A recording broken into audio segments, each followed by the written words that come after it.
D&D Show, épisode 3. Salut Matt, comment ça va? Ça va super bien, toi? Yes sir, yes sir. Troisième épisode de retour. Aujourd'hui, de quoi qu'on parle, Matt? On parle, tu peux le dire qu'on a des nouveaux studios, Jake, là? On a un nouveau studio online. Non, mais, tu sais, petite news, on a décidé, après une couple de mois de réflexion, de vendre les machines au gym. Parce que, dans le fond, on s'est juste rendu compte qu'on s'en servait plus. Moi, je m'entraîne là une fois semaine. Puis Matt, je pense aussi que ça nous rappelle bien des souvenirs, puis un peu de... On veut tourner la page là-dessus. Fait que c'est ça, puis même affaire pour le studio. Fait que t'es comme, mais on va faire ça online. C'est beaucoup plus facile aussi d'avoir des invités. J'ai pu en filmer un ce matin avec un invité, tout ça. Fait que on va faire ça. Puis la majorité du monde écoute en audio. Fait que on s'est dit, regarde, on va y aller avec ça. Puis honnêtement, là, tu sais, s'il y en a qui écoutent puis qui aimeraient ça se partir un podcast ou n'importe quoi, là, faire ça en personne, là, c'est quand même beaucoup de coûts et d'énergie et de temps et c'est très compliqué, là. Versus, parce que, tu sais, c'est le fun, la technologie va assez vite à cette heure. Là, on est avec le truc qui s'appelle Riverside. Il y a un AI là-dedans, comme c'est super, super bien fait. Faire le montage, Jake, je pense que c'est vraiment pas compliqué, là, en plus. Non, c'est un bouton, ça le fait automatique. Ça te fait des clips. Ouais, c'est ça, tu Fait que sais. il y a plein de choses. Puis aussi, le fait que la dernière fois qu'on a filmé, il y a eu un fichier corrompu. Fait qu'on a perdu un vidéo complet. Fait que on s'est dit, regarde, on va faire ça simple aujourd'hui. Fait que de quoi qu'on parle aujourd'hui dans le D&D Show, Matt? Ben là, j'aimerais ça qu'on parle premièrement. Écoute, la politique américaine, les élections s'en viennent. Si je me trompe pas, je sais pas exactement c'est quoi la date en novembre, mais je sais que tout le temps c'est début novembre, là, dans la première partie du mois de novembre, si je me trompe pas. Ouais, sûrement. Je sais pas. Exact. Mais C'est oui. ça, moi non plus, je m'en rappelle pas.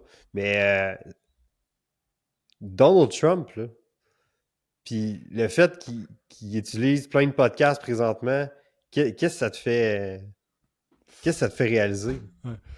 Mais tu sais, que vous l'aimez ou que vous l'aimez pas, là, c'est pas un podcast politique, là, c'est pas ça le point. Là. Le point, c'était de voir en l'actualité, en tout cas, moi je vois beaucoup d'affaires passer de ça, puis j'entends beaucoup de monde donner leur opinion sur ci, sur ça. Puis c'est pas ça le point aujourd'hui.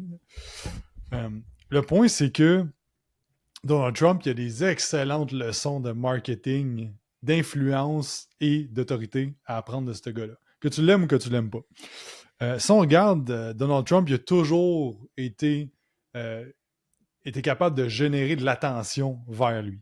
Il a tout le temps été capable de faire des discours qui étaient polarisants, comme le virus de Chine, les affaires de même. Tu sais que il est très bon à capter l'attention. Puis je pense qu'il y a des choses à voir que une des leçons que j'apprécie de cette personne-là, c'est qu'il n'a pas peur de dire ses opinions. On s'entend, il a dit des affaires des fois que peut-être certaines personnes n'étaient pas d'accord. Peut-être étaient en accord, c'est pas ça le point. Le point, c'est que il met son drapeau quelque part. Et ça, ce que ça fait, quand tu mets ton drapeau sur une opinion, c'est qu'il y a du monde qui vont adorer ce que tu fais, puis il y a du monde qui vont détester ce que tu fais. Mais le monde qui vont adorer, c'est des gens qui vont être prêts à acheter tes services, tes produits ou tout ça, mais de te suivre aussi dans cette mission-là, dans cette façon de voir les choses-là. Donc, première leçon, c'est de ne pas avoir peur de dire ce que tu penses réellement. Ça ne veut pas dire de dire, OK, ben aujourd'hui, je vais dire que le squat, c'est de la merde parce que je veux capter l'attention si c'est pas ça que tu crois. C'est juste de mettre ton drapeau à, mais moi, je crois ça. Comme, moi, l'affaire en training que je crois, c'est que le squat, je pense pas que c'est le meilleur exercice pour grossir tes quads. Puis, ben, je suis prêt à défendre ce point-là parce que réellement, c'est vraiment pas tout le monde qui peut développer ses quads avec un squat. Mais ça peut choquer du monde. Comme ça peut. Du monde que justement, que eux autres, ils font du squat tout le temps, ils ont juste mal dans les genoux, mal dans le dos, puis ça marche pas pour eux autres, ben, ils vont embarquer de mon bord. Ça, c'est la première affaire. Deuxième affaire, c'est que il va prendre toutes les opportunités pour pouvoir véhiculer son message. Et là, ce qu'il fait présentement, c'est que il s'est dit, ben là, je vais expliquer ce que j'en déduis. Là. Il s'est peut-être pas dit ça, mais il s'est dit, OK, ben, moi, j'ai déjà ma clientèle que j'ai présentement. J'ai déjà du monde qui me connaisse en tant que Donald Trump. J'ai un brand. J'ai déjà passé à des émissions de télé. Comme je suis déjà connu. Par contre, est-ce qu'il y a des démographies ou des gens qui me connaissent pas ou qui m'aiment pas à face, mais dans le fond, qui savent pas trop pourquoi? Ben oui. Fait que ce qu'il a fait dans les 3 derniers mois, je pense qu'on le voit vraiment beaucoup, c'est que il s'est dit, OK, c'est quoi les plus gros podcasts qui existent présentement, puis je vais aller faire une tournée de podcasts. Je vais aller chercher l'autorité puis la notoriété de d'autres personnes qui ont une audience. Fait qu'il est passé sur... il était sur le podcast de Logan Paul, après ça, de Theo Von, un paquet d'autres podcasts il a été sur ces podcasts-là pour atteindre plus d'audience. Fait que la deuxième leçon de Donald Trump, c'est d'utiliser la célébrité des autres pour augmenter ta propre célébrité à toi. Puis c'est un win-win, parce que pensez-vous que Logan Paul n'a pas eu des records de visionnement de son podcast? C'est sûr que ça a dû être un bon podcast qui a généré une tonne de visibilité. Fait que ça a été un win-win. Donc, d'utiliser, de dire comme, OK, ben qui est mon audience? Puis je vais aller vers ces gens-là, puis je vais collaborer de façon à ce que ça soit gagnant-gagnant pour eux autres, cette collaboration-là. Fait que ça, c'est une autre leçon de marketing vraiment, vraiment intéressant et important à mettre en place. Une des façons les plus simples de se faire connaître, c'est de côtoyer du monde qui sont connus. Ça va automatiquement te mettre à une meilleure autorité. Puis la troisième leçon entrepreneuriale, plus que j'en apprends de lui, c'est à quel point que il est capable de faire la part des choses puis de ne pas se laisser atteindre émotionnellement parce que les gens pensent de lui.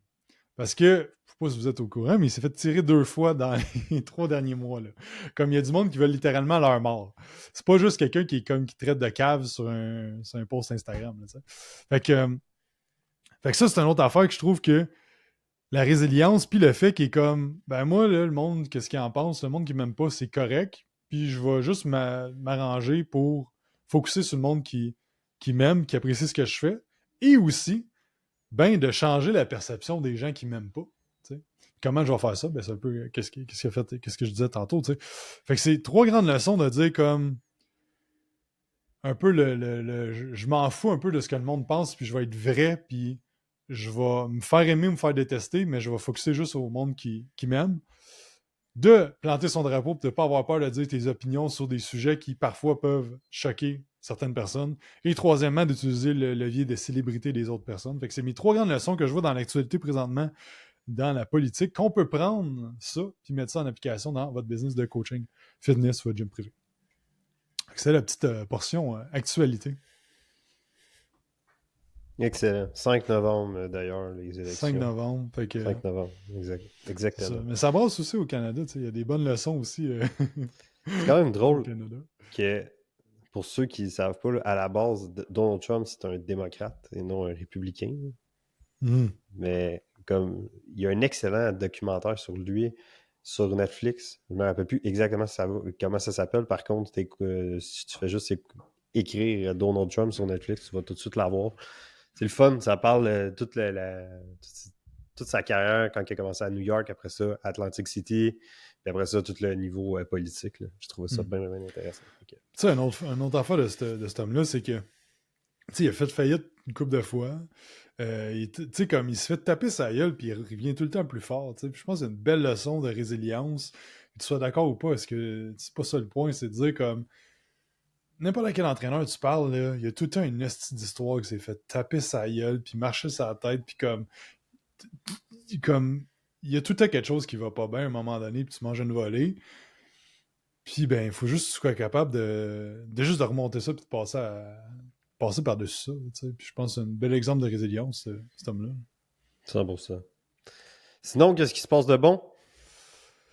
Qu'est-ce qui se passe de bon? Hein? Ça me prend de cours. Ben, on a travaillé super fort dans les derniers mois sur le Quantum Grow, qui est notre nouveau projet qu'on a lancé. Là, quelques semaines, on a du super bon feedback en plus des gens qui sont là-dessus. Là, fait que je suis vraiment content.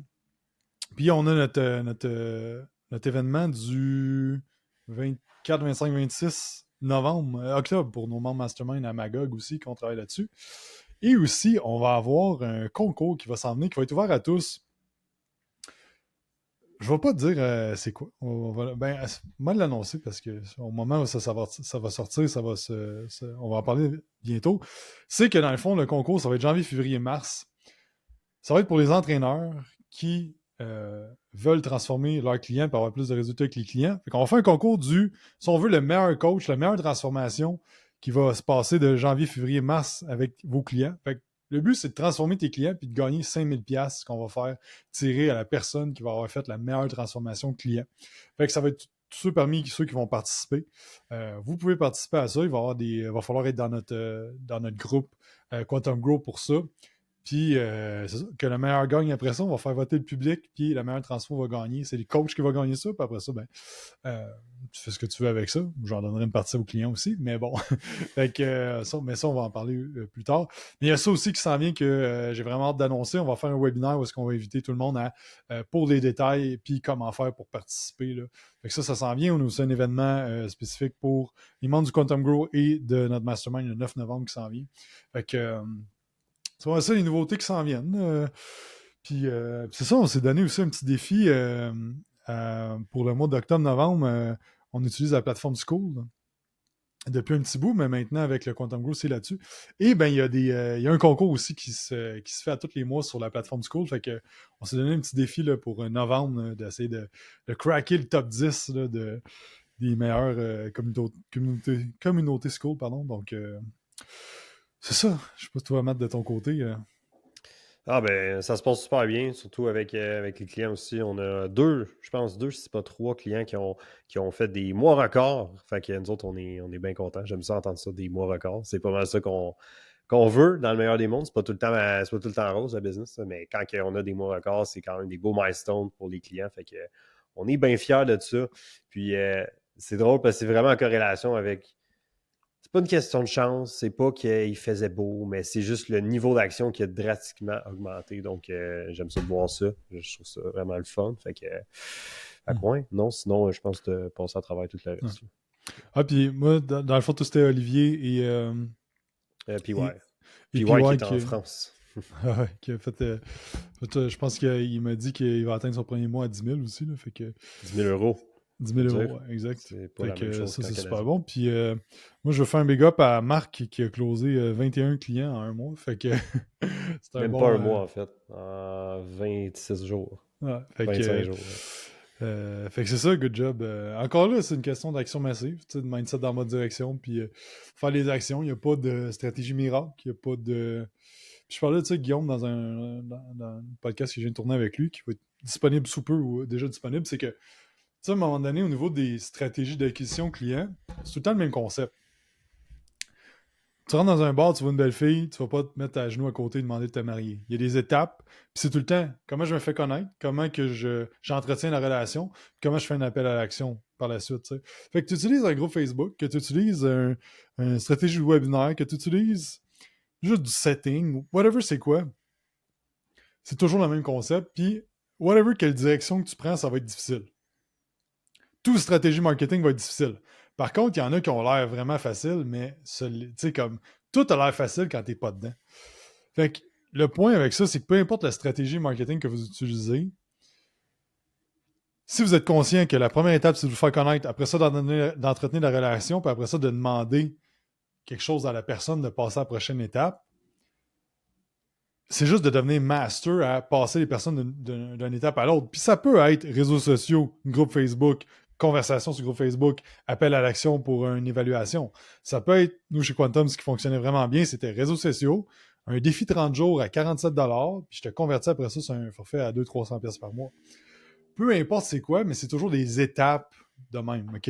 Donc, juste garder ça en tête parce que, mettons, si on regarde PY, c'est principalement juste organique par les réseaux sociaux. Marc, c'est réseaux sociaux, puis une stratégie de ads avec 300 $ de ads par mois qui fonctionne super bien pour y driver des leads à la bonne place. Mais c'est tout le temps une question d'entretenir la relation après ça, puis de proposer par la suite. Fait que juste garder ça en tête dans votre stratégie que vous avez. Est-ce que j'ai quelque chose pour me faire connaître? Est-ce que j'ai quelque chose pour entretenir la relation? Puis est-ce que j'ai quelque chose pour faire un appel à l'action? C'est pas obligé d'être un appel à l'action, c'est pas obligé d'être toujours non plus. Ça peut être par phase, mais de garder ça en tête toujours. Ça en pense? Ça a bien de l'allure.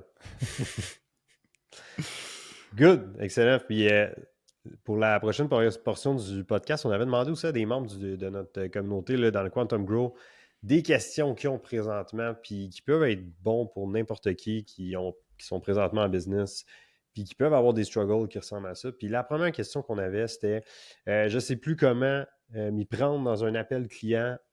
En fait, comment débuter mon speech, je bug ou je perds mes mots parce que je suis stressé d'oublier une partie. Est-ce qu'on parlait plus de vente, ça, j'ai l'impression? Ouais. Parce que j'imagine, quand tu as un client actif, c'est moins stressant de commencer ton appel. Mais Ouais, parlons des exact. deux, je suis curieux, Matt. C'est quoi, tu penses, des bonnes... Parce que, tu sais, ce qu'on se fait dire souvent, c'est connecte avec le client. Mais c'est quoi pour toi, connecter avec un... Prendre le temps avec le client, c'est-tu du small talk pendant 15 minutes, de la pluie des beaux temps? C'est quoi un peu ton thinking par rapport à ça? OK. En psychologie, ils appellent ça un vecteur. On essaie d'aller trouver un vecteur, quelque chose qu'on a en commun. OK? Fait que ça, c'est la meilleure façon, selon moi, de briser la glace. OK? Fait que, on oublie la météo, on oublie bon, hey, c'est vendredi, qu'est-ce que tu fais en fin de semaine? Non, on fait pas ça. Mais on va essayer d'aller chercher quelque chose en commun. Et de la façon que moi, j'aime ça connecter, mais c'est comme je fais vraiment une pierre deux coups parce que ça m'aide aussi niveau marketing à savoir où est-ce que viennent nos leads. Je vais leur demander d'où est-ce qu'ils ont entendu parler de nous. Puis après ça, disons qu'ils me diraient ben j'écoute les podcasts, ben je vais partir sur le sujet du podcast, dans le fond, pour connecter avec le client. Ah ouais, ça fait combien de temps? Qu'est-ce que tu aimes à travers le podcast? Fait que ce serait ma façon un peu de connecter. Fait que peu importe ce qu'ils vont m'avoir dit, de où est-ce qu'ils viennent, je vais partir de là, ça fait-tu longtemps que tu me suis? Puis dans notre cas, nous autres, quand ça arrive, souvent, c'est des gens, ça fait quand même un bout qui regardent ce qu'on fait. Donc, pour connecter, ce serait pas mal ma meilleure façon. Je sais pas si tu as autre chose, toi, Jake. Non, tu sais, je pense que si on part avec la prémisse, puis Jeremy Miner en parle beaucoup dans ce qu'il fait, qui est un pro de la vente, là, puis de la psychologie humaine, c'est que tu veux agir le moins possible comme un vendeur typique. Puis un vendeur typique, quand tu rentres dans un magasin, qu'est-ce qu'il dit? C'est Hey, est-ce que je peux t'aider? Puis là, qu'est-ce que tu dis? Automatiquement, on dit non, non, c'est good, je regarde. Puis là, après ça, ben, ça fait 5 minutes, tu prends dans le magasin, puis t'es comme ça, où les petits pantalons. Puis là, Mais tu tu vas sais voir la pourquoi personne. ça, Jake? C'est un biais cognitif, ça. C'est vraiment un concept du cerveau qui est fait comme ça. Tu appelles ça le click run. Il parle de ça dans le livre Influence. Là. C'est quand même. Puis c'est un exemple qu'il donnait, justement. Que quand tu te fais demander ça, ton cerveau, automatiquement, il va te dire ça. La même chose que quand tu te fais demander Hey, salut, ça va? Ouais, toi. Même si ça va pas nécessairement super bien, c'est un click run, c'est un automatisme que tu développes avec le temps. Il faut défaire ça. On n'a pas le choix. Exact. Fait que, tu sais, ça, si tu commences un appel de vente avec un client, un prospect ou une évaluation, whatever, comment tu appelles ça, là, tu sais, c'est un appel de vente, là, ultimement. Là. L'appel découverte. Whatever. C'est comme le C'est but, toute la même affaire. c'est ça. Mais le but, c'est de voir est-ce qu'on peut aider la personne, est-ce qu'on est une bonne personne pour l'aider, puis si oui, on passe à la prochaine étape. T'sais. Fait que le point, c'est que si tu commences en disant Hey, salut Matt, qu'est-ce que je peux faire pour toi aujourd'hui? Combien de fois elle a eu un appel de même, t'sais, avec des coachs? Fait que là, dans le fond, c'est que si l'expérience a été mauvaise, qu'elle s'est fait faire la pression dans un appel, ou whatever, tout de suite, on commence avec une résistance qui est plus élevée à s'ouvrir avec cette personne-là. Fait que c'est pour ça que, tu sais, comme tu dis, si tu commences à dire Hey Matt, je suis curieux de où tu as entendu parler de nous autres, qu'est-ce qui fait en sorte qu'on se parle aujourd'hui, qu'est-ce que tu as vu nous autres qui t'a amené à prendre un appel, tu sais. Je pense que ça ça casse un petit peu le truc, puis là, peut-être un mois, j'ai eu un appel. J'aime ça, moi, des fois, booker des calls de vente, juste voir les processus de vente des compagnies, tu sais. Puis des fois, il y a des affaires vraiment, vraiment nice, puis des fois, il y a des affaires vraiment nulles. Comme la dernière, j'ai eu que la personne a commencé à... Parce que c'est une compagnie qui est en Alaska, puis il a commencé à me parler, hey, je vois que tu es au Québec, puis là, blablabla. Puis j'étais comme, ah oui, mais m'en calisse un peu. Je suis pas là pour ça. Tu sais, je suis pas là pour être ami avec toi. Je veux savoir comment ça marche travailler avec toi. Puis c'était full long, genre.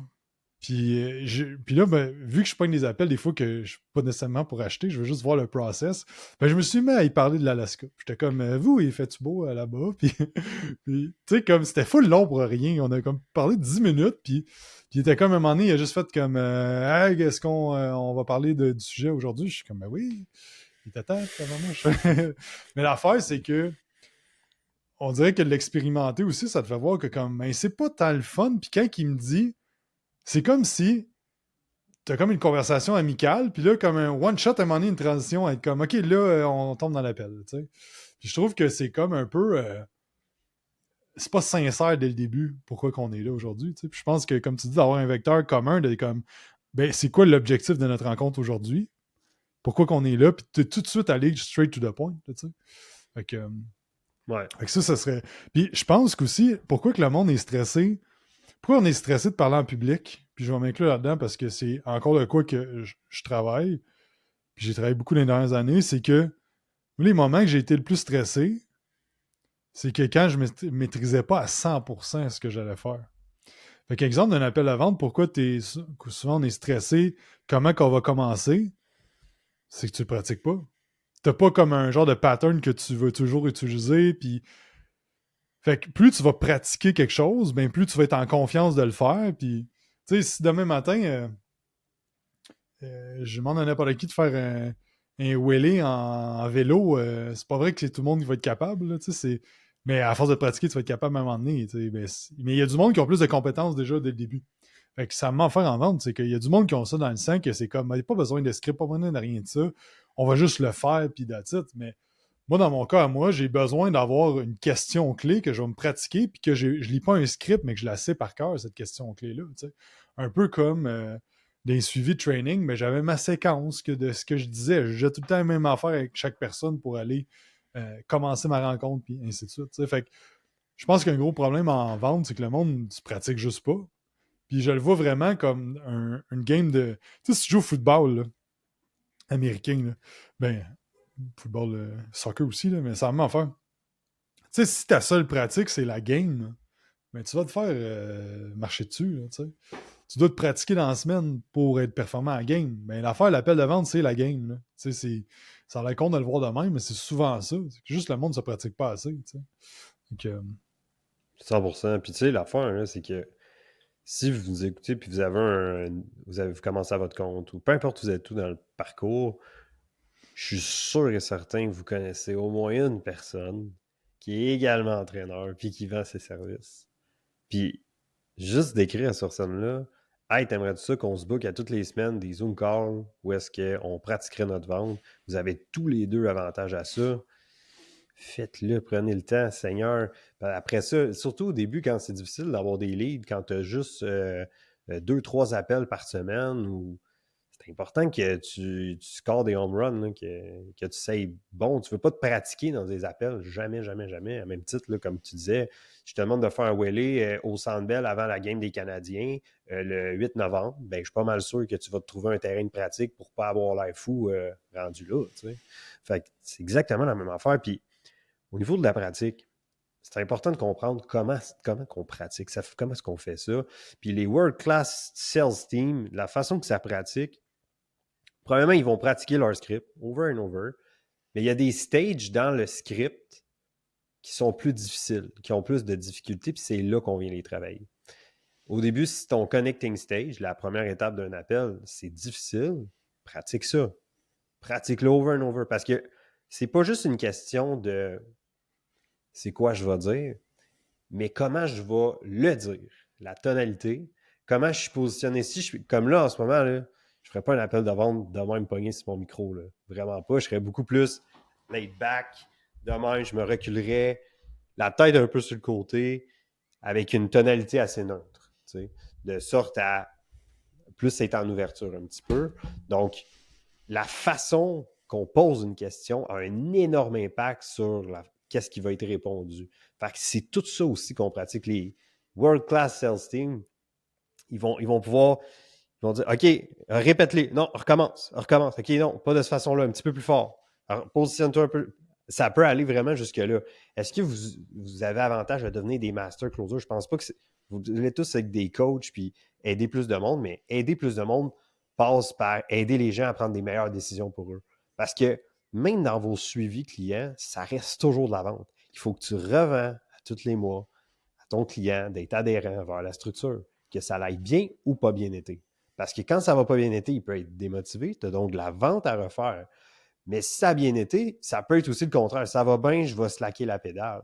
Pas nécessairement. Fait qu'on a encore une fois de la vente à faire, on a toujours de la vente à faire. pour ça. Donc, pour répondre à la question, je pense que, en résumé, là, c'est d'avoir un script. Parce que, tu sais, il y a bien des gars de vente qui vont dire que tu n'as pas besoin de script. Je suis d'accord. Comme un bodybuilder pro n'a pas besoin de plan d'entraînement nécessairement. Mais, au début, quand il a commencé, qui n'était pas très bon, il a eu besoin de ça. Fait que, pour moi, les scripts, la première étape, c'est d'avoir un script. Mais rapidement, on veut passer à plus des questions, puis juste une globalité, puis ultimement, pas avoir de script. T'sais. Mais comment tu veux faire du freestyle, de l'improvisation quand tu n'as pas maîtrisé tes bases? Fait que c'est un peu ça que c'est sûr qu'un Jeremy Miner va dire utilise pas de script, mais il en fournit un au monde qui commence à faire avec lui. T'sais. Fait que c'est first d'avoir un framework de questions à poser. Deuxièmement, de se pratiquer. Puis, comme tu as dit, Matt, c'est d'identifier c'est quel moment dans le script. Est-ce que moi, c'est toujours mon intro comme la question, dans le fond, c'est au début? Ben, dans le fond, ta question du début, là, mais trouve une question qui fait du sens pour toi que tu veux poser la question au monde, puis pratique-toi. Puis juste comme, mais si c'est ça, t'as de la misère, puis après ça, ça va bien, focus là-dessus. Peut-être que c'est des objections à la fin. Ben, si t'as tout le temps une tonne d'objections, ben, ça se peut que c'est des questions plus haut dans ton script ou dans tes questions que tu poses qui sont pas nécessairement bonnes, mais puis tu sais, faut que tu sois, tu sais, même si on dit ultimement un bon script de vente puis un bon appel de vente, tu devrais pas avoir d'objection à la fin parce que t'as parlé de ça plus haut dans l'appel, il va en avoir quand même. Tu dois être prête à dire, si quelqu'un il dit je vais y penser, on s'entend là, entre vous et moi, là, 99,8% du monde vont jamais vous revenir. Là. Je vais y penser, ça m'intéresse pas, mais je vais être poli avec toi, donc je te dis je vais y penser, puis je te reviens, puis c'est pas vrai. T'sais. Fait que, euh, fait que peu importe c'est où, juste d'identifier ça, puis de pratiquer. Pratiquer, puis de faire du roleplay, comment t'as dit. Puis le roleplay qui est de pratiquer à 2 personnes, tu peux pratiquer ton chum, ta blonde, ton frère, whatever. Juste de pratiquer constamment. Tu sais, si on regarde les 5 high income skills, 4 ou 5, la vente, c'en est un. Le marketing, c'en est un. Parler en public, c'en est un. Le management, c'en est un. Puis le leadership, c'en est un. Puis je pense que je vais peut-être mixer 2 affaires ensemble, mais c'est les grandes compétences clés qu'on a besoin d'avoir comme entrepreneur. Tu sais. Fait que si t'es comme, je suis pas bon en marketing, je suis pas bon en vente, je suis pas bon en leadership, je suis pas bon en management, je suis pas bon en public speaking, tu dois améliorer ces compétences clés-là. Tu sais. Puis de voir après ça, ben, y a-tu des compétences clés que, ben, même si je suis, tu sais, comme, moi, je me débrouille en vente, mais c'est pas une compétence clé principale que j'ai. Fait que je vais trouver des moyens que la vente devienne plus facile. Qui, ben, je vais faire plus de marketing. Donc, le monde est plus réchauffé quand il arrive chez nous. Donc, je peux closer plus facilement de cette façon-là. Tu sais. Fait que, mais ça vous prend une base dans tout. Il faut que vous soyez bon dans chaque affaire. Là. Comme, puis un bon CEO d'une compagnie de fitness, selon moi, il est bon autant en délivrable, autant en marketing, en vente qu'en leadership, parce que tout est relié ensemble. Tout le temps, tout le temps, tout le temps. Tu n'as pas besoin d'être le meilleur dans chaque département, mais tu dois être capable de prendre la balle au bon si ton closer le même matin ne peut pas rentrer ou whatever, de pouvoir prendre la place. Tu sais. 100%. Fait le tour pas mal, je pense qu'on a été... Yes. Une autre question qu'on avait de Nick qui nous demandait « Je sais pas comment aller chercher des gens qui ne sont pas dans mon entourage proche ou semi-éloigné. Comment mieux promouvoir mon entreprise en ligne? » C'est une excellente question, mais je pense que beaucoup se la posent. Okay? Le truc est dans la question. Essayer de promouvoir votre entreprise, c'est l'erreur à ne pas faire. Vous ne devriez jamais promouvoir votre entreprise. Bémol, OK? Ce que je veux dire par là, c'est que promouvoir son entreprise, pour moi, c'est de demander à la fille au bar de te marier. Il y a un moment pour le faire, il y a une étape pour le faire, puis il faut le faire. Si tu ne demandes jamais, les gens vont pas être comme Hey, je veux acheter, dis-moi comment. C'est comme il y a bien des shots qu'il faut que tu demandes au monde d'acheter, puis c'est good. Sauf que faut que les gens soient rendus là. Puis en marketing, ils vont tout le temps parler de tunnel. C'est quoi le tunnel d'acquisition? Whatever. Fait que le tunnel, ben, en haut, c'est la première étape, c'est de te faire connaître. Après ça, c'est d'entretenir la relation. Puis après ça, c'est de close the deal. Donc, comment tu fais connaître ta compagnie? C'est tu fais connaître ce que tu fais en premier, ton expertise, puis tu donnes des trucs au monde pour qu'il y ait des résultats à l'avance. Pense que tu veux coacher les gens avant qu'ils payent pour ton service. Leur donner des trucs. Leur faire voir les choses de façon différente, de briser les mythes qu'ils pensent, de tout ça. Mais ça, c'est le plus simple qu'on peut faire, c'est dans le contenu, ces réseaux sociaux. Parce que, first, c'est gratuit, puis deuxièmement, tout le monde est là-dessus. Parce que tu peux très bien mettre une pancarte sur l'autoroute, ça va te coûter 15 000 par mois, puis ça, c'est des places que ça passe pas trop. Après ça, tu peux faire de la pub Facebook, mais comme on a parlé dans un dernier podcast avec Guillaume, où nous autres aussi, on a expérimenté, si ton organique marche pas, oublie ça, faire des ads, ça marchera. C'est comme, t'as déjà une preuve que ça marche pas si ton organique, il pogne pas, tu sais. Fait qu'il convertit pas, surtout. Puis les ads, ben ça coûte de la... Faut des compétences, puis ça coûte de l'argent. Fait que quand tu commences, souvent, les seules ressources que tu as, c'est ton temps et ton énergie. Puis même si tu as du cash, je le mettrais à augmenter mes compétences plutôt que de mettre ça dans Ads Manager parce que tes 3 à 6 premiers mois, ça va juste être des tests, puis il faut que tu sois prêt à perdre de l'argent. Donc, ceci dit, la façon la plus simple de se faire connaître ce qu'on fait, c'est les réseaux sociaux. Mais là, ce n'est pas juste de poster. Poste pas, tu vas pas poster 15 Reels, là, puis t'es comme, OK, ben là, venez à moi, les clients. C'est pas de même que ça marche. Surtout pas en 2024. Donc, on a besoin d'une stratégie pour se faire connaître, en premier. Après ça, on a besoin d'une stratégie pour bâtir une relation avec les gens, puis bâtir de la valeur. Ça, c'est le contenu traditionnel. Donner des tips, parler des erreurs communes, le nurturing, qu'on appelle, qui est ça, c'est vraiment ce que vous allez faire comme contenu la majorité du temps. Ça, c'est parfait parce que le moment où est-ce que les gens vous connaissent puis qu'ils achètent, avant, c'était ça de long, là, c'était comme un pouce de long, puis là, c'est rendu 8 mètres. Là. Donc, il y a tellement de monde sur les réseaux sociaux présentement, puis de coach, puis de marketing, puis d'options pour les gens, que gagner leur confiance, c'est beaucoup plus long dans le processus. Tu vois, les gens qui, puis nous, on l'a vécu, combien de fois, là, les gens que ça fait comme, hey, ça fait 2 ans que je vous suis, ça fait 3 ans que je vous suis, ça fait 6 ans que je vous suis, puis là, je fais affaire avec vous autres, comme c'est long. OK? Il y a des gens que ça va plus vite. Mais la majorité du temps, je pense que c'est Takimo qui disait comme tu vas avoir un 10% du monde en dedans de 90 jours qui vont faire affaire avec toi. Tu vas avoir un 50% du monde qui vont faire affaire avec toi entre 90 jours et 6 mois. Puis le reste du monde ne va jamais faire affaire avec toi.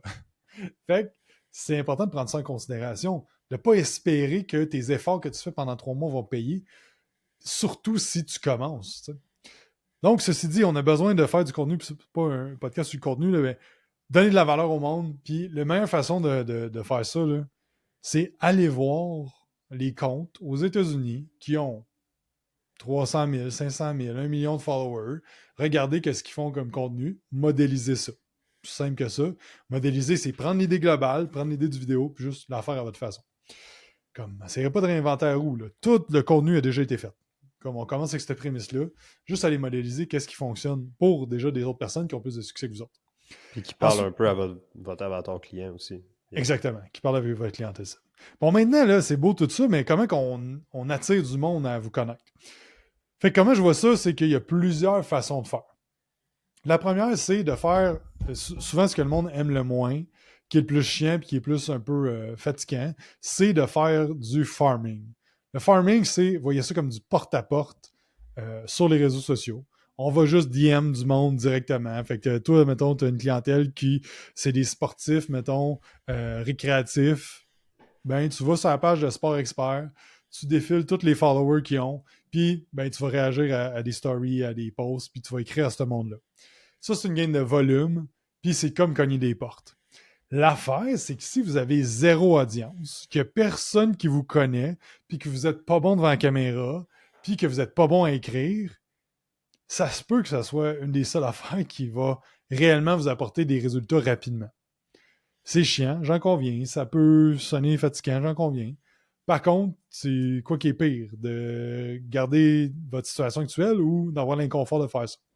J'en parlais déjà dès le début parce que je pense qu'il y a plein de compagnies qui utilisent en disant comme hook de dire comme t'es tanné de faire du DM, notre façon c'est mieux. Le DM, c'est une façon de faire qui fonctionne. Il ne faut pas l'oublier. Mais tu sais, il ne faut pas oublier aussi là, que faut tout le temps penser. Si vous êtes déjà fait DM par quelqu'un, c'est quoi qu'on fait quand quelqu'un nous DM? On va cliquer sur le profil, on va aller voir c'est qui un peu. Puis si ça a l'air comme shady, qu'on dit en anglais, là, comme il n'y a pas vraiment de publication, c'est pas actif ou c'est juste des publications de ta vie personnelle comme pas rapport, je vais trouver ça bizarre, tu sais. Versus comme une entreprise, c'est trusted, il y a l'air d'avoir de la preuve sociale, il y a du stock, OK, ça a l'air fiable, OK, j'ai peut-être plus le goût de répondre. Sinon, je suis comme, mais c'est une fraude ou c'est quoi, là, tu sais? Ouais. Exact. Fait que je veux juste l'amener le point parce que ça se peut que présentement, ce soit la meilleure stratégie que vous pouvez faire. C'est vraiment pas quelque chose qu'on va suggérer à tout le monde, mais des fois, c'est comme, des fois, il faut te cogner des portes. Puis, on s'entend dessus que, il faut pas oublier qu'en 2024, là, c'est tellement facile d'avoir une business comparé à il y a 50 ans. Puis oui, il y a des défis à cette heure qu'il n'y avait pas dans ce temps-là, mais tout ça, mais c'était quoi tes options, là? Mettons, là, moi, je pars une compagnie là, de lavage de vitres, mettons. Donner un exemple, ou d'entretien ménager. Bon, good, je passe ça. Qu'est-ce que je fais? Je vais cogner chez le monde. Je fais le tour Je m'en vais à Fontainebleau, à Blainville, le monde du cash. Je cogne les portes, la journée longue. Le jour, je vais peut-être matin, midi, soir pour être sûr de pogner quelqu'un. Puis il neige, il pleut. C'est ça que je fais. Bon, là, je génère un peu de cash. Je fais quoi? Ben là, je print mon logo sur des, des affaires des restaurants, là, Oui, les napperons. des napperons des restaurants, tu sais. Puis là, ben, je m'inscris dans la chambre de commerce. Puis là, je m'en fais du réseautage avec du monde qui veulent tout vendre leur salade. Puis c'est tout en train de péter de la broue. Puis comme, tu sais, c'était ça. Fait qu'à cette heure, tu peux être en train d'écouter une émission Netflix. Puis en train de DM du monde. Puis là, il y a du monde qui sont comme, non, non, mais je suis trop gêné, je veux pas faire ça. Quand c'est la seule affaire que tu as comme ressource présentement, c'est ton énergie et ton temps. Tu sais.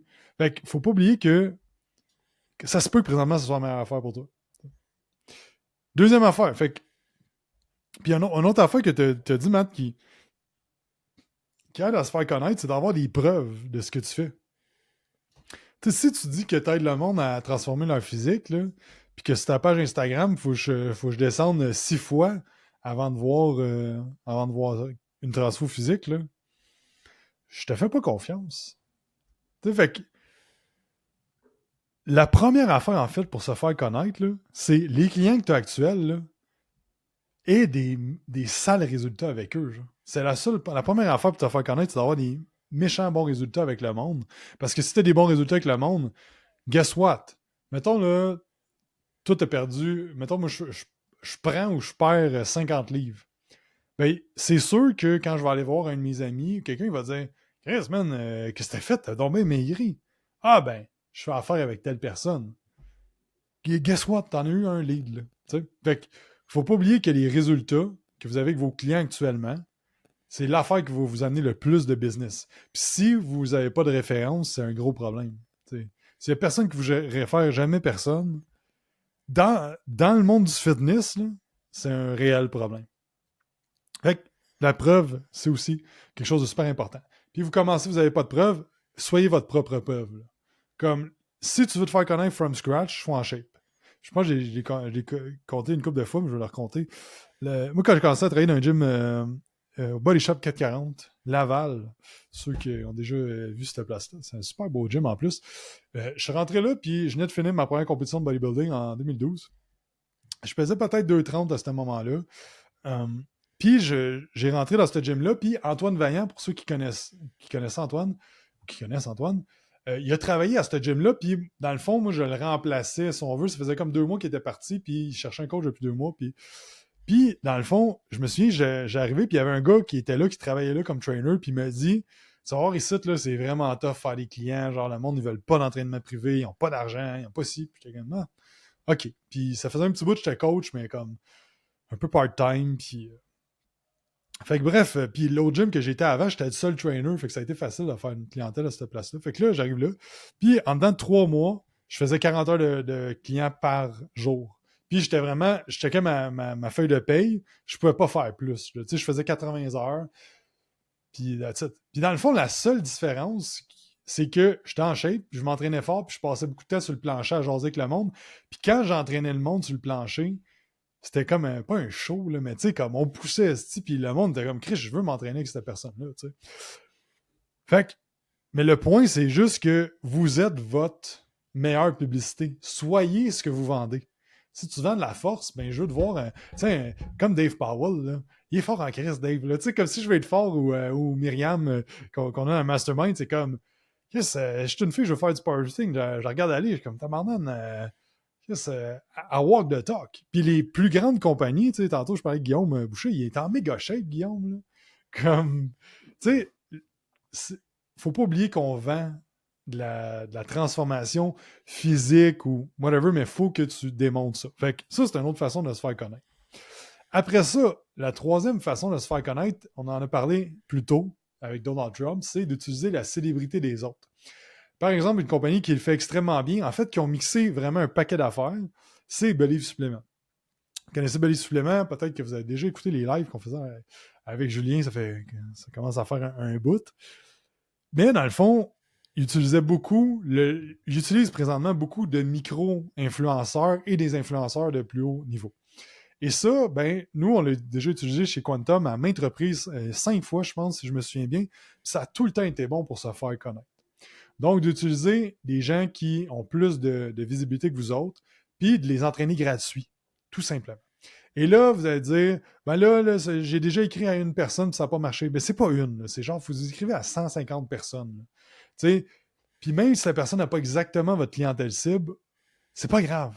Comme si tu entraînes Gino Chouinard, je sais pas, là, je dis le premier nom qui m'est venu en tête, ben, écrime à travers ces centaines de milliers de personnes qui le connaissent, peut-être millions de personnes qui le connaissent, il y a votre clientèle cible à travers ça. Faut pas oublier ça. Okay?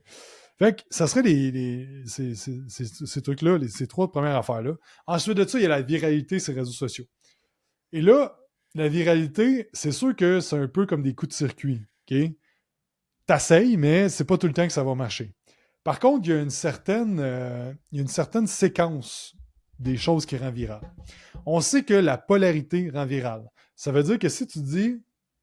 prendre un exemple que j'ai déjà vu, que je me souviens qui avait choqué le monde, c'est si tu joues à des jeux vidéo, t'es un esti de loser.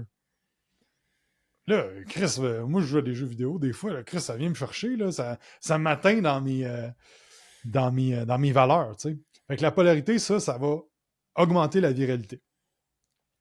Ensuite de ça, l'humour. L'humour aussi va augmenter la viralité. Ça veut dire que c'est pas pour rien qu'un Arnaud Solier, mettons, ultra viral sur les réseaux sociaux. T'sais. Parce que c'est comme. C'est drôle, c'est comique, puis. Sauf que si vous êtes. Moi, je me considère pas comme quelqu'un de drôle, je ne vais pas utiliser vraiment l'humour comme pour la viralité. Puis la troisième affaire pour la viralité, c'est. Il y en a d'autres. En fond, la troisième chose, c'est l'exagération de quelque chose. Fait que si tu dis.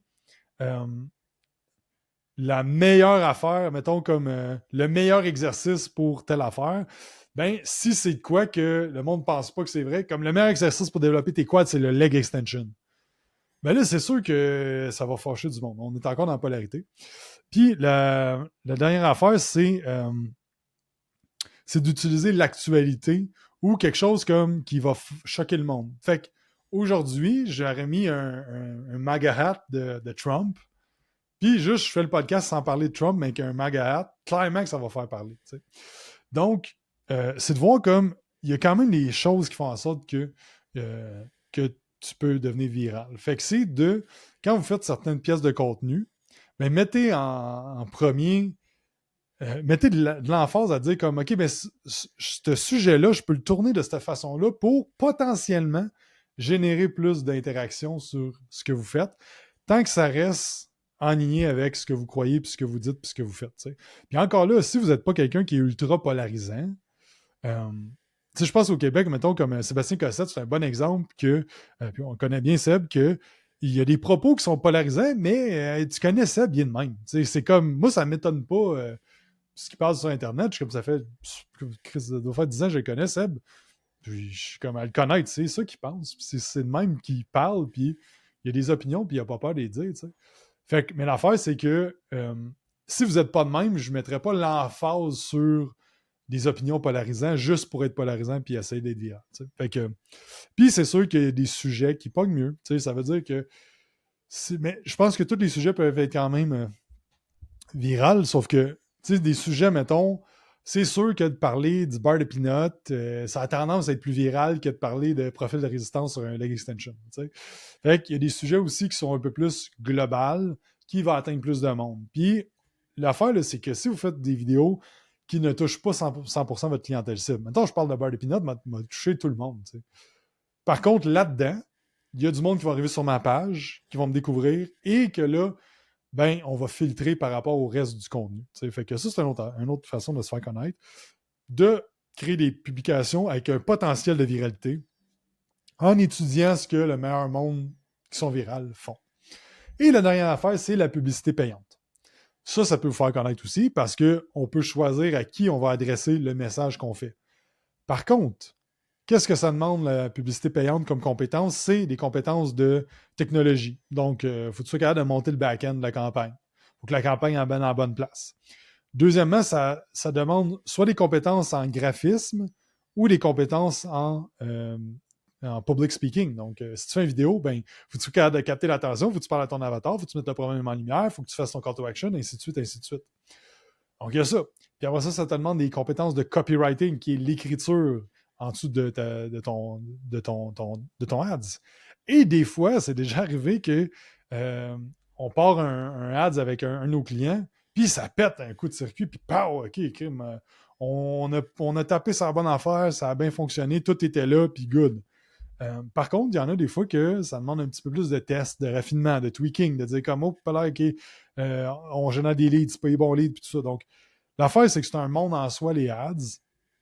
Puis l'affaire, c'est que ça coûte de l'argent. Fait que, il y a tout le temps une relation entre ton budget que tu mets puis le retour que tu as. Puis il faut être prêt à faire des tests et à perdre de l'argent au début pour apprendre. Fait que c'est ça. Fait que j'ai donné une couple de trucs pour se faire connaître, mais majoritairement, c'est ça. Puis sinon, ben juste, il y a les trucs traditionnels, d'aller dans les 5 à 7, de te tenir dans les places que des clients potentiels, comme tout ça. Si t'es d'un gym public, comme le monde est là. Fait que tu peux juste jaser avec le monde, leur payer des chèques, puis être au bar santé, puis jaser.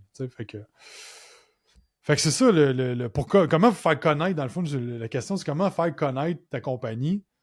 Ben, je passerais vraiment à avoir une stratégie d'amener du monde à avoir qui me connaissent, ou plusieurs stratégies. Comme je suggère rarement d'être juste sur une affaire. Après ça, on va améliorer la relation par du contenu, du email marketing, des conversations en privé ou tout ça. Puis finalement, ben, on va avoir des périodes dans l'année où en DM qu'on va aller faire des call to action où est-ce qu'on va leur dire hey, présentement on a une promo, présentement on fait un concours, présentement on a un défi, présentement on a un webinaire, présentement on a quoi pour passer le monde à la prochaine étape. Fait que crash course marketing, là, globalement, c'est ça. Excellent. Puis l'autre question qu'on avait, comment garder nos clients engagés le plus possible dans leur processus, mais aussi dans un groupe privé pour que ce soit motivant et que les autres aient envie de participer de plus en plus. Qu'est-ce que t'en penses? OK. Comment garder les... L'affaire, là, c'est que ça part vraiment au départ. Aussitôt que tu commences avec un client au niveau des attentes. Parce que si ça n'a pas été bien fait, là, c'est une affaire qui va juste amplifier avec le temps. Ça part réellement d'embarquer les bonnes personnes, premièrement. Ça, c'est... Parce que j'ai pas le choix de dire ça parce que c'est honnêtement la base puis la chose sur quoi miser. Parce que quand même bien, là, que vous avez été un excellent vendeur, puis là, vous avez été donc bon à vendre, puis tout ça, c'est quand même la personne qu'il faut qu'il fasse les efforts. Vous ne pouvez pas faire les workouts à sa place, vous ne pouvez pas manger la bouffe à sa place, vous ne pouvez pas tout faire ça. Fait que oui, on veut aider la personne, on veut être bon à les aider à prendre la bonne décision pour eux, mais ça se peut que la bonne décision, ils ne sont pas prêts à prendre ça, ils ne sont pas prêts à embarquer dans votre service, ça se peut pour eux. C'est bien possible. Fait que la première étape pour avoir des gens engagés, c'est des gens qui sont engagés au départ, qui sont réellement prêts à investir en eux, dans leur transformation, que le pain, les douleurs qu'ils ont présentement sont plus grandes que le fait de changer. Parce que ça fait mal changer.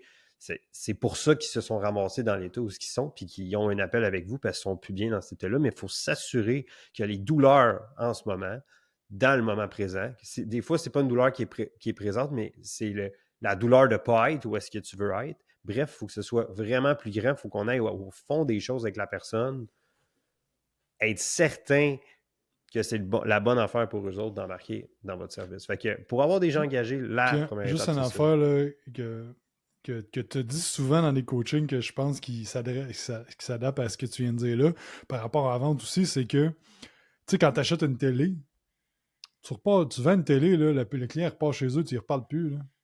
Tandis que dans le coaching, on reparle au client constamment. T'sais.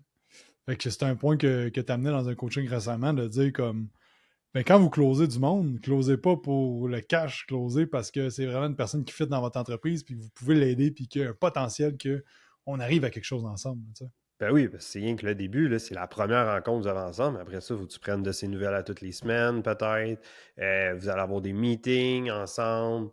Tu sais, si tu ne vois pas cette personne-là, c'est bien beau l'argent, mais à toutes les fois, puis nous autres, on le voit, on coach des entrepreneurs, ça fait 4 ans, puis le monde qui prennent des gens qui ne fitaient pas, ça vient tout le temps les rechercher, puis ça fait mal à l'entreprise. Pas juste, j'ai des remboursements à faire ou quelque chose de même. Non, non, ça fait bien plus mal que ça. Tu n'as pas de transformation, puis ça fait des gens qui ne sont pas satisfaits. Puis eux autres, la seule affaire qu'ils ont compris, c'est comme, ben, c'est de la merde avec ce coach-là, ça ne fonctionne pas. Fait que la première base pour avoir des gens engagés, c'est vraiment de qualifier davantage les gens. Selon moi, un appel de vente, c'est toi, c'est vous qui avez des questions pour les gens et non vous qui essayez de vendre votre salade. C'est jamais ça. Convainc-moi que tu as assez mal présentement pour que ma méthode puisse fonctionner avec toi. Donc, étape 1, ce serait ça. Okay? Fait que qualifier les gens. Ensuite de ça, garder nos clientes engagées le plus possible dans le processus. Après ça, c'est vraiment une question de délivrable, puis au niveau des opérations là, à travers les mois. Parce que pourquoi la question, c'est de voir, il faut essayer après ça de localiser où le problème. Si on vient avoir plein d'annulations dans les 3 premiers mois, bon, on sait où est-ce qu'il y a le problème. Si c'est plus 6, 9 mois, il faut voir il est où le problème. Parce que si vous faites 1 an, mais là, vous avez des cancellations, mais vous ne savez pas nécessairement c'est quand, là, ça va être pas mal plus dur de travailler sur qu'est-ce qui est à améliorer, là, finalement. Là. Mais du moment qu'on le sait, après ça, allez voir c'est quoi les touchpoints que vous avez, mais c'est pas nécessairement tout le temps une question d'augmenter le nombre de touchpoints. Il y en a pour qui ça peut être ça, mais c'est pas nécessairement tout le temps ça. C'est peut-être la qualité des touchpoints que vous avez, la qualité des questions que vous posez.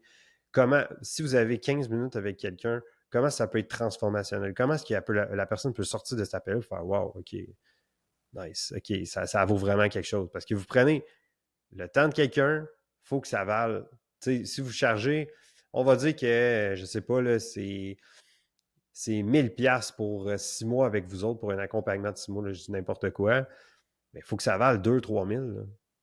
C'est ça qu'il faut que vous fassiez. Là. Puis si vous ne sentez pas que ça vaut ça, drop tes prix, là, je ne sais pas, mais augmente la valeur de ton service, investis dans tes skills, autant au niveau de la communication, mais le gros de la game, il va se jouer là, de comment vous êtes inspirant aussi pour les clients, avec vos questions et pas nécessairement vos speeches. Fait que ce serait Ça, un c'est autre vraiment, point. vraiment bon, là, les questions par rapport au speech, parce que faire un speech de motivation dans un coaching, c'est flatteur pour l'ego, parce que tu dis de quoi, puis la personne est comme « Ah, je suis super motivé, elle dit go, moi suivre mes affaires, puis tout ça. » Mais elle sort du bureau, elle sort du Zoom call, puis 2 jours plus tard, c'est parti, ça. T'sais. Puis comme tu disais, c'est de poser les bonnes questions. Puis ça t'est arrivé dans ta vie, Matt, ça m'est arrivé, ça arrivé pas mal à tout le monde qui écoute.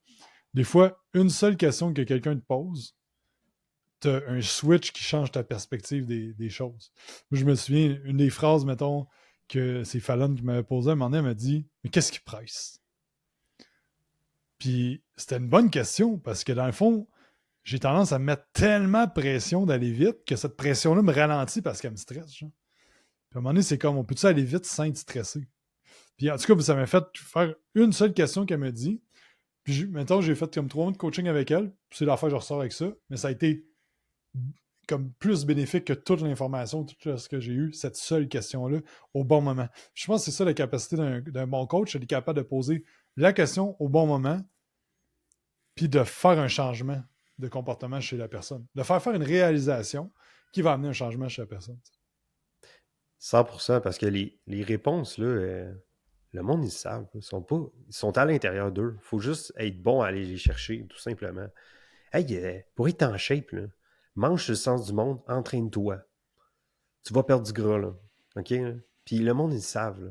Mais il y a des comportements qu'il faut adresser. Puis ça, on peut juste faire des réalisations au monde. C'est pas en qu'est-ce que je vais te dire, mais bien qu'est-ce que je vais aller chercher à l'intérieur de toi. Fait que je mettrais mon temps un peu plus là-dessus pour engager davantage mes clients. Puis après ça, comment garder nos clientes engagées? N'oubliez jamais que vous êtes le serveur au restaurant, c'est vous qui amène la bouffe à la table, c'est jamais vous qui la mange. On a besoin de demander aux gens qui mangent la bouffe, à savoir, hey, c'est-tu bon, c'est-tu bien apprêté, la cuisson est-tu bonne, est-ce que les portions sont assez grosses? C'est la même affaire avec votre service de coaching. Vous êtes juste le coach. Demandez à vos meilleurs clients. J'aime ça dire meilleurs clients, c'est le fun. On peut demander à l'ensemble des clients, mais j'aime toujours me demander aux clients avec qui j'aime le plus travailler, qu'est-ce qui fonctionne bien avec mon service, qu'est-ce qui pourrait être amélioré, puis qu'est-ce qui pourrait seulement être retiré, qu'on fait un peu pour rien. Fait que de peut-être mettre en ordre les fonctionnalités de vos services, comme l'affaire qui fait la plus la différence, puis là, on va savoir sur quoi travailler. Donc, Puis, ouais. Une question que j'aurais pour cette personne-là, c'est qu'est-ce qui fait en sorte que tu penses que ton monde n'est pas assez engagé? Parce que la dernière portion de la question, c'est un groupe Facebook. Puis, est-ce qu'il y a une corrélation entre les gens qui sont plus présents sur un groupe Facebook puis qui participent et les résultats des clients et la rétention de ces clients-là? Peut-être que oui, peut-être que non, mais c'est déterminé des fois. Comme, mettons, on est dans un school community, Matt puis moi. Puis, on participe pas tant que ça. Là. On participe pour gagner des points, pour débloquer des affaires, mais comme. Mais je te demande, es-tu satisfait, tu vas-tu référer ça à n'importe qui qui a besoin de ça? En tout cas, moi, de mon côté, oui. Je suis comme Chris, je vois ultra la valeur de ça. Mais s'ils jugent notre satisfaction sur notre fait qu'on participe dans la communauté, c'est comme si on n'était pas satisfait. Fait qu'il y a une différence entre la participation du monde. Ça dépend du style de personne. Comme, moi, j'ai tendance à être dans les masterminds où est-ce que je vais poser une question de fois de temps en temps, puis je vais juste consommer le contenu, puis j'ai juste besoin de ça là quand j'ai besoin d'une question de fois de temps en temps, puis je suis pas le genre de personne à participer à tous les jours. Moi, tout aller lire, moi, tout aller liker quand j'en ai besoin. Mais ça fait pas que je suis satisfait ou pas. T'sais, fait que c'est juste de voir qu'il y a peut-être une relation ou il n'y a peut-être pas une relation entre l'engagement sur une communauté privée comme un groupe Facebook, puis l'engagement du client envers ses résultats, les résultats, puis le fait qu'il va rester sur le long terme. T'sais. Puis il y a un point avec ça, au niveau des groupes Facebook, c'est important que si vous avez un groupe Facebook qui n'est pas tant engagé, jouez avec les attentes des gens comme il faut. Parce que si, par exemple, on est à notre appel de vente, puis là, pour toi, c'est tellement important la communauté. Puis là, je te vends l'idée, ben oui, on a une belle communauté de femmes qui s'entraident ensemble, de beaux groupes Facebook, tout le monde est là pour s'aider, puis tout. Puis là, j'arrive dans le groupe Facebook, puis okay. Je fais un post, il y a une personne qui like, aucun commentaire. Bref, c'est comme un peu les crickets, là, c'est mort comme groupe. Oublie ça, là. C'est pas de même que je vendrais ça. Je viendrais bien plus mettre ça comme j'en parlerais à peine même pas, puis c'est comme un bonus, puis au pire, ça fait ah wow, en plus, il y a une communauté. Tu sais, c'est question d'attendre. Puis comment est-ce qu'on ferait ça comment qu'on engagerait les gens ensemble? Ben fuck, faut les mettre ensemble. C'est simple de même. Faut mettre les gens ensemble. Comme vous êtes genre le rassembleur de gens.